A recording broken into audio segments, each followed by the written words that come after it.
বন্ধুরা, প্রতিদিনের মতো আমরা আবার নতুন একটা রেসিপি নিয়ে এসেছি লক্ষ্মী কুটিরের রান্নাঘরের পক্ষ থেকে। আজকের রেসিপি পনিরের বড়া পোস্ত দিয়ে ভাপা। আপনারা দেখতে পাচ্ছেন পোস্তটা বেটে নিয়েছি আর আলুগুলো আগেই ভেজে নিয়েছি। পোস্ত বাটাটা দিয়ে দিলাম আলু ভাজার মধ্যে।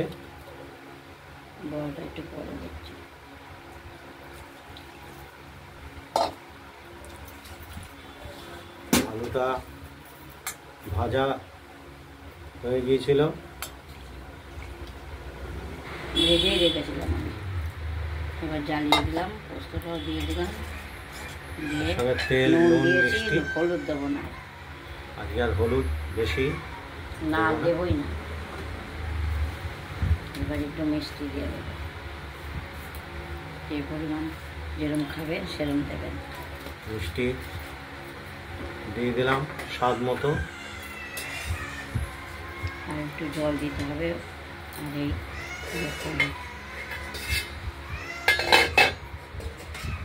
আর পনিরের বড়া ভাজা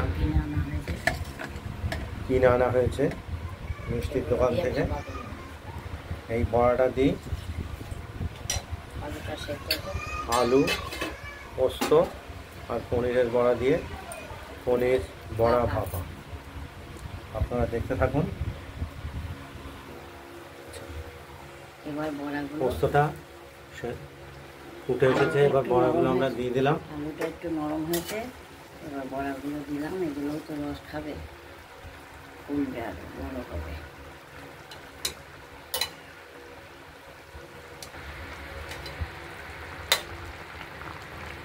এগুলো ভিজে আর এত বড় বড় হবে।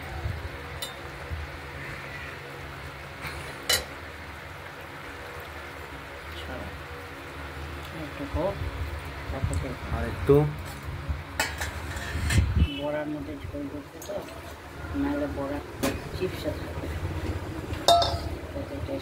দেখতে থাকুন। আর একটু সামান্য একটু ফুটতে দিতে হবে, তাহলে জিনিসটা হয়ে যাবে। এর টেস্ট আলাদা, খেয়ে দেখবেন করে হেভি লাগে। কাঁচা পনিরের টেস্ট আলাদা, বড়ার টেস্ট আলাদা। পনির ভাপা রেডি, আমরা নামিয়ে ফেলেছি। এগুলো রসটা টেনে নিয়ে খুব বড় বড় হবে এবং খুব নরম হবে, সফট হবে।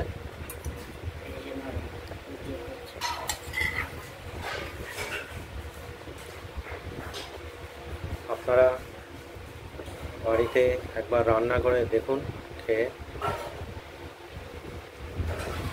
আশা করি খুব ভালো লাগবে। আজকের মতো পনিরের বড়া পোস্ত দিয়ে ভাপা